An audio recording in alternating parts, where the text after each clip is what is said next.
2014 সালের পরে আবারও পাঞ্জাব ফাইনালে।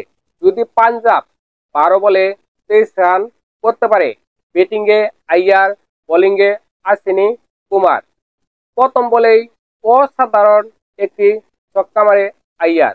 এখন দরকার 11 বলে 17 রান।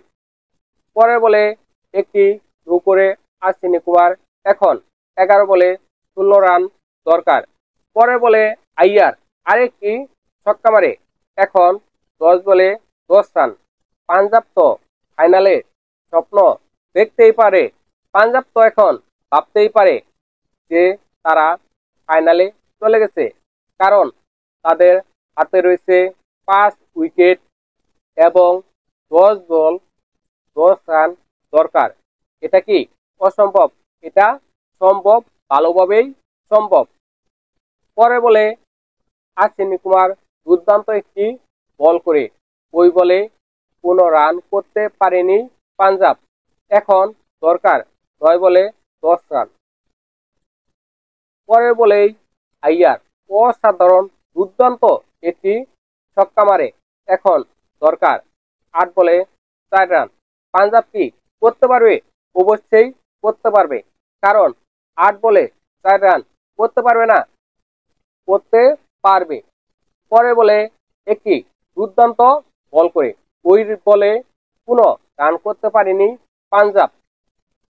এখন দরকার 7 বলে 4 রান। পরে বলে একটি ওয়াইড করে আশ্বিনী কুমার। এখন দরকার 7 বলে 3 রান। পরে বলে দুর্দান্ত অসাধারণ একটি ছক্কা মারে আইয়ার। 6 বল হাতে রেখে 5 উইকেট হাতে রেখে পাঞ্জাব ফাইনালে। দেখেন, যখন পাঞ্জাব বেঙ্গালুরুর সাথে 101 রানে অল আউট হয়ে যায়, তখন সকলে ধরে নিয়েছে এই পাঞ্জাব চলে না, এই পাঞ্জাব বাদ। অন্যদিকে মুম্বাই যখন গুজরাটকে উড়িয়ে দিয়ে কোয়ালিফাই 2 খেলার যোগ্যতা অর্জন করে, তখন সকলে ধরে নিয়েছে মুম্বাই জয়লাভ করবে, পাঞ্জাব মুম্বাইয়ের সাথে পারবে না, জাস্ট উড়ে যাবে। কিন্তু ওই মুম্বাই পারল না পাঞ্জাবের সাথে। পাঞ্জাব ফাইনালে। দেখেন, ফাইনালে বেঙ্গালুরু এবং পাঞ্জাব দুইটি দলই নতুন।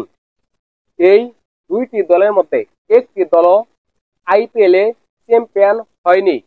এবার তো একটি নতুন দল আইপিএলে চ্যাম্পিয়ন হবে, এটা নিশ্চিত। কারণ বেঙ্গালুরু আইপিএলে কখনো চ্যাম্পিয়ন হয়নি। তারা 3 বার ফাইনাল খেলেছে, 2009, 2011 এবং 2016। এই 3 বারই তারা হেরেছে। অন্যদিকে পাঞ্জাব ফাইনাল খেলেছে একবার, 2014। ওই 2014 সালে তারা চ্যাম্পিয়ন হতে পারেনি। অর্থাৎ পাঞ্জাব এবং বেঙ্গালুরু এই দুইটি দল একবারও চ্যাম্পিয়ন হতে পারেনি। এবার এই দুইটি দলের মধ্যে একটি দল চ্যাম্পিয়ন হবে। বিশ্ব একটি নতুন চ্যাম্পিয়ন দল দেখবে।